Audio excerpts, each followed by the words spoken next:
What's up, Falcons fans? Producer Rolly here. Just wanted to say thank you for 9,000 subs. The road to 10K starts now. I do owe you guys a beer bong, though.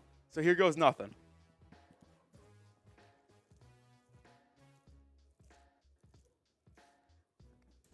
Great form, Rory. Rise up, fellas.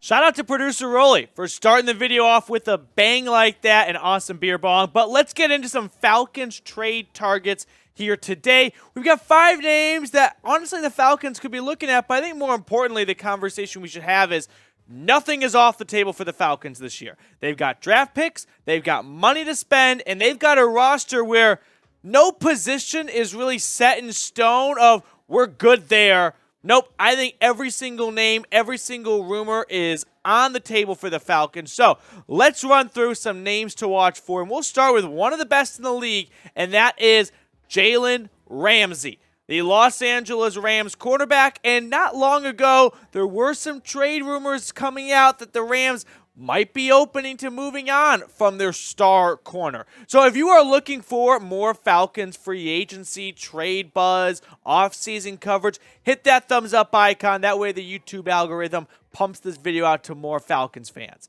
But let's talk about Jalen Ramsey here. So ESPN reported not long ago that the Rams could be open to shopping Jalen Ramsey. Now, LA is coming off a down year, a Super Bowl hangover like none other, and they've got some cap complications and a major shortage of draft picks.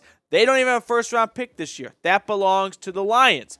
Ramsey, some will say he wasn't as good this year. That's because he has a ridiculous bar set for him. He was still one of the better cornerbacks in football, just maybe to Jalen Ramsey standards. It wasn't one of his best seasons. Now, here's what an AFC Personnel Director said about Jalen Ramsey.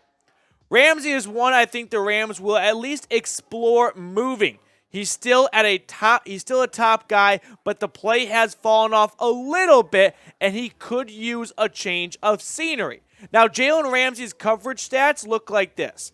62% completion percentage when throwing his way. He gave up about 659 yards. 5 touchdowns, that's not really standard for Jalen Ramsey. But 4 interceptions, 18 PBU show, hey, he's still Jalen Ramsey, right? He's still one of the best cornerbacks in football. So don't panic about the idea of Jalen Ramsey maybe not having the best year yet. We're still talking about all-pro Jalen Ramsey here. Now, it's always important to look at the contract details. The 2023 cap hit for him this year is $25 million. Now, if the Rams trade him before June 1st, $5.5 million in cap savings, that's not a ton, but if they're really looking to reset, they'll eat dead money. Trade savings after June 1st, $17 million. No one's going to want to trade for him after June 1st, though, because you don't have the draft picks then to use in this upcoming draft. Or the Rams wouldn't at least. Restructuring his contract opens up about $10 million, so at the very least, maybe the Rams do that to help their salary cap woes, but that just sort of kicks the can down the road a little bit. Now, if he is traded, a new team would owe him 3 years, $55 million, which every year the salary cap goes up. So a big contract they gave out worth $20 million 2 seasons ago now, whatever it is, it's not as daunting as it may have sounded back then. Just imagine Jalen Ramsey and A.J. Terrell.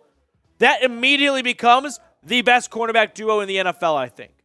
Right? You can make some arguments maybe with Sauce Gardner and insert name in the Jets because Sauce Gardner would carry the rest, but still, that is not going to be an easy defense to pass against if you've got Jalen Ramsey on one side and A.J. Terrell on the other side.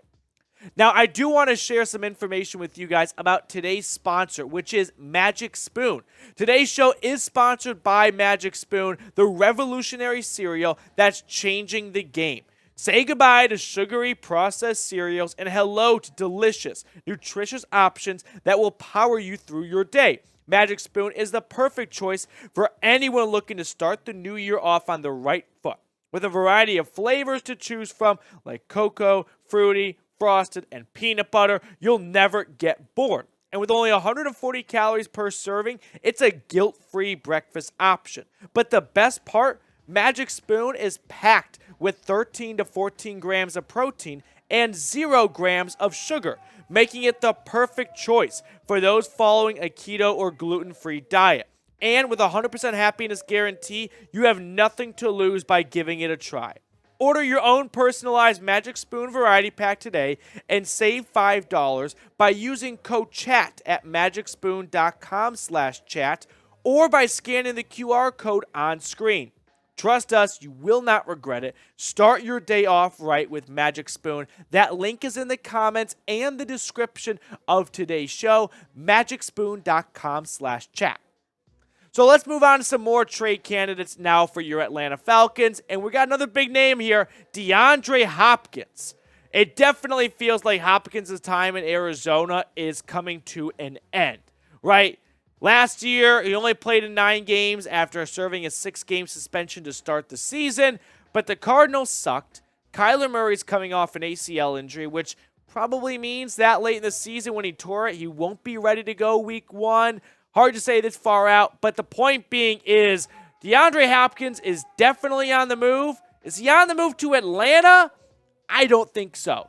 I just don't think the Falcons are a 31-year-old expensive wide receiver away from really kicking it up a notch. Maybe if they stick with Desmond Ridder, they want to go down that path of give your young quarterback a veteran wide receiver so he can grow with, but also do the Falcons really want to give up a second-round pick for DeAndre Hopkins? That I'm not so sure about. Now, having said all that, we got to admit, Drake London and DeAndre Hopkins would be an amazing wide receiver duo. So if the Falcons feel like, hey, if they make some big move to get a quarterback, right, trade up in the draft, and they go, let's go get DeAndre Hopkins now, they look around the NFC South, they see a bad Panthers team, a regressing Saints team, and a Bucs team where they don't know where their future is. That could be pretty tempting, not going to lie, for Fontenot. Now, a wide receiver that I don't think would cost as much as DeAndre Hopkins is Brandin Cooks, the Houston Texans wide receiver. This one is a lot more feasible in my opinion. One, if Hopkins goes for a second, Cooks probably goes for maybe a third. Amari Cooper went for a 5th last year, and the NFL learned the Cowboys got burnt on that deal, and the Browns were big-time winners. I expect GMs to overcorrect a little bit and bump it down towards a 2nd or 3rd for these guys. Now, Cooks has sneaky been very productive the last 3 years specifically. 2 straight 1,000-yard seasons between 2020 and 2021. This year, there was a drop-off. The Mills Mafia empire, it was gone. Only 699 yards in 13 games. He had awful quarterback play. Kyle Allen and Davis Mills show they have no right being starting quarterbacks in the NFL. He is a speedy wide receiver on the outside to pair with strong hands, big frame Drake London. So you could have some yin and some yang right there as 2 different skill sets and receivers with Cooks and Drake London. Now, if you had to pick one of those 2 wide receivers to trade for, who would you pick? DeAndre Hopkins and Brandin Cooks. I think we can all agree Hopkins is better. That's not up for debate. But is Hopkins so much better you'll give up a 2nd-round pick for him? Whereas Cooks, maybe a 3rd, could even be a 4th-rounder with his age and getting a little bit later in his career? I don't know, Jim. Let me know in the comment section. Let's take a look now at another LA Ram, and that is Leonard Floyd, the edge rusher for the Rams, who last season was sneakily the only good thing they had going on their defense. 9 sacks. I mean, Aaron Donald got hurt, but he's still good. But you know what I'm saying. 10 tackles for loss, 22 QB hits. The former Georgia Bulldog from Georgia could be coming a homecoming to the Peach State here. And Leonard Floyd, I could definitely see the Rams moving on from, not because he hasn't been good. He's been very productive for them the last 3 years. But they saved $3 million with a trade, $15 million after June 1st. His new team, very friendly. 2 years, $31 million. That's $15 million a season. That's a bargain for Leonard Floyd for the numbers he has put up the last couple of seasons. So if the Rams look at Leonard Floyd and go, we can save some money, we're not going to be all that competitive next year, it feels like, and we can get some much-needed draft capital and still have all of our big pieces. Still have our Jalen Ramsey, our Matthew Stafford, our Cooper Kupp, and our Aaron Donald, but just pivot a little bit by getting, say, a 3rd rounder for Leonard Floyd. That's something the Rams might think about for a long time. final trade target for the Falcons is an older guy. It's a former first-round pick, Jerry Hughes. He signed with the Texans in the offseason, 2 years, what was it, $10 million, something like that. And, I mean, at his age, I'm sure he wants to go somewhere competitive. The Falcons may not be screaming that at the moment, but the Falcons team could make a push to bring in some veteran presence to help bring along a younger defensive line with Arnold Ebiketie in the front seven and whatnot. And he was really good with the Texans last year. Despite being mid-30s, 9 sacks, 10 tackles for loss, 10 QB hits. I think trading for a veteran edge rusher, veteran pass rusher like Jerry Hughes could help bring along not just an Arnold Ebiketie, but also whatever first-round pick they use on a whatever edge rusher they potentially use on their first-round pick. If they go Tyree Wilson at number 8 or they go Miles Murphy from Clemson, maybe bringing on Jerry Hughes to bring along a younger pass rusher like that and get them on a good trajectory moving forward could be something worth giving up a 6th-round pick for.